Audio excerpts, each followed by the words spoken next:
The long-awaited rematch between Tyson Fury and Deontay Wilder is just wrapped up. Tyson Fury defeated Deontay Wilder via TKO in the 7th round. Coasting back into that neutral corner, and now Fury's looking to split the guard as Wilder's in bad shape.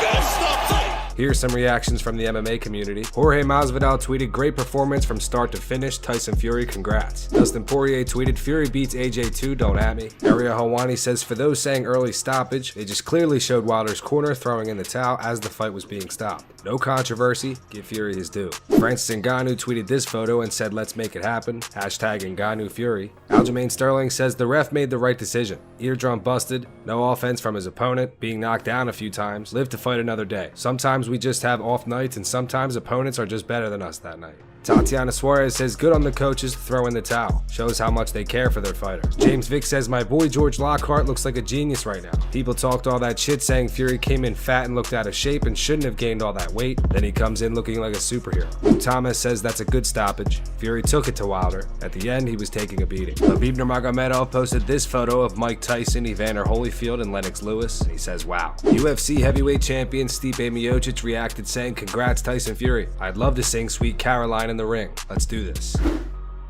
Anthony Rumble Johnson and UFC heavyweight Curtis Blaydes have a sumo wrestling match.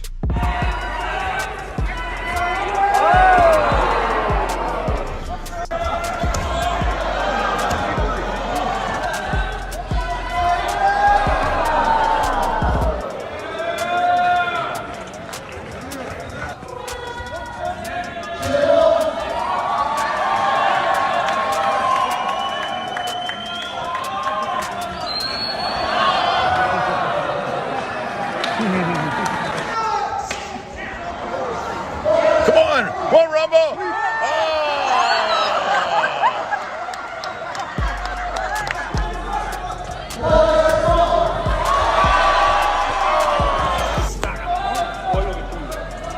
There you go, baby!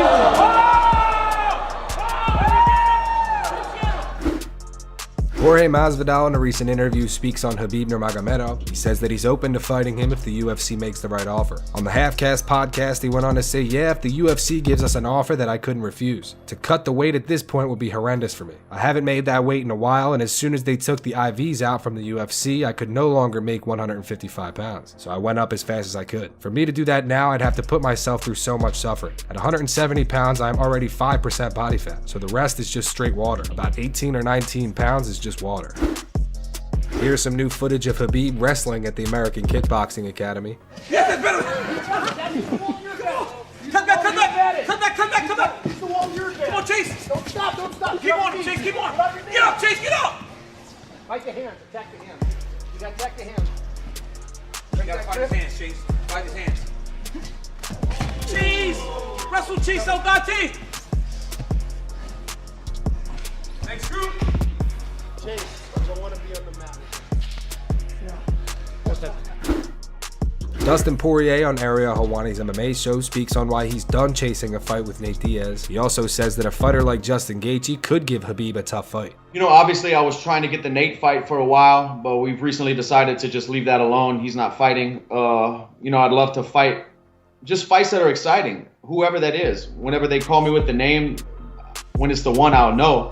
But I just want to be excited to go in there and fight, man. Because I had spoke with Mick and Sean when I was out in Houston for the fights, and they told me they offered him the fight. And you know, recently I spoke again to Sean, and he said it's just time to move on. You know, Diaz camp isn't responding, isn't getting back. It was radio silence on their end. I know they offered me and another opponent to Nate, and I guess he didn't accept either.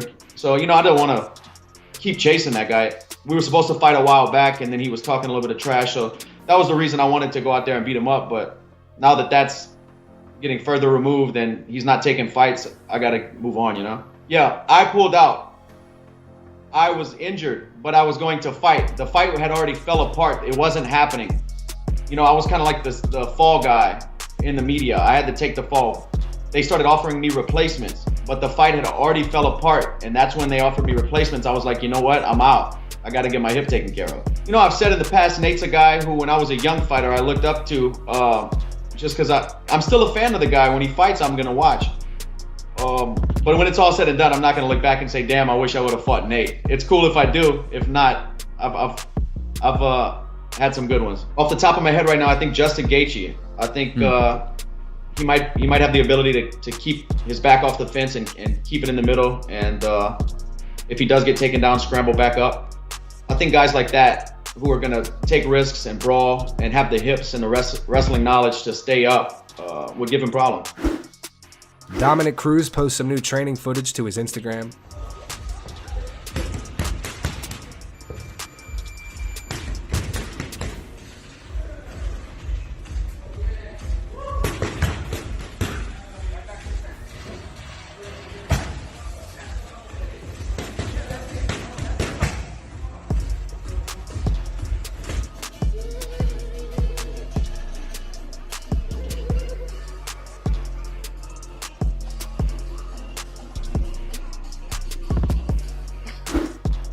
And Michael Bisping on the Believe You Me podcast speaks on Jan Blachowicz' win over Corey Anderson. He also speaks on the potential fight between Jon Jones and Jan Blachowicz. Coming into this fight, Corey Anderson had a lot of swag. Just knocked out Johnny Walker. He was talking a lot of shit.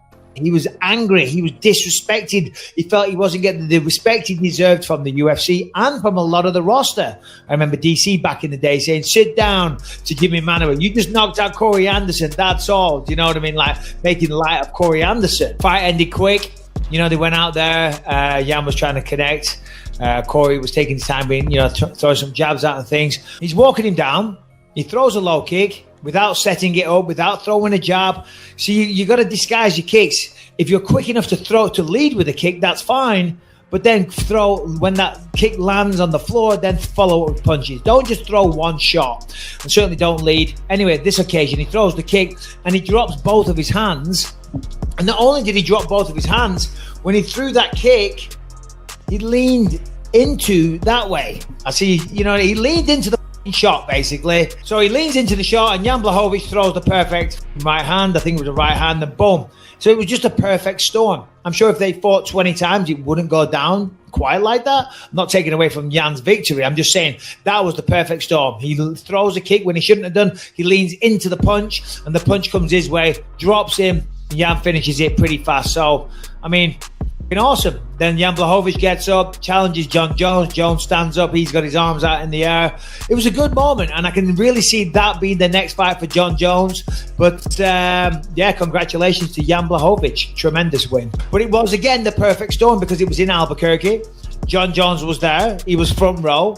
He gets a spectacular first round knockout. Remember, if you want to get that title fight and you want to leapfrog the rest of the pack, you got to be spectacular. Well, that was spectacular. Put him to sleep. First round, clean. Jon Jones is there. They have a back and forth, so they can use all that promotional stuff in the countdown shows, on the embedded, just all the general hype, the TV commercials, everything. They were there face to face. The only thing that didn't happen that would have made it better was if Jones got into the cage. But of course, that's only if the fight is scheduled. So on paper, that is the fight that I think that should happen next. So going back to what I was going to say, so obviously we're talking about him fighting Jon Jones.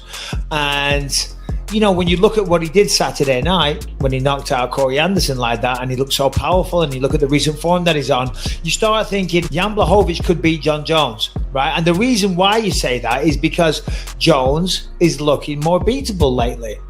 People think that Reyes should have won that fight, maybe. A lot of people do. People think that maybe Thiago Santos, it's a discussion. The fight with Anthony Smith was a clear victory, but he didn't look like that killer. People look at Jones and they think, oh, this man's starting to be beatable. And it is true. But you've also got to remember, this man is fighting champion after champion after champion. Generations of fights, one after the other. And the reality is, at some point, you are going to slow down.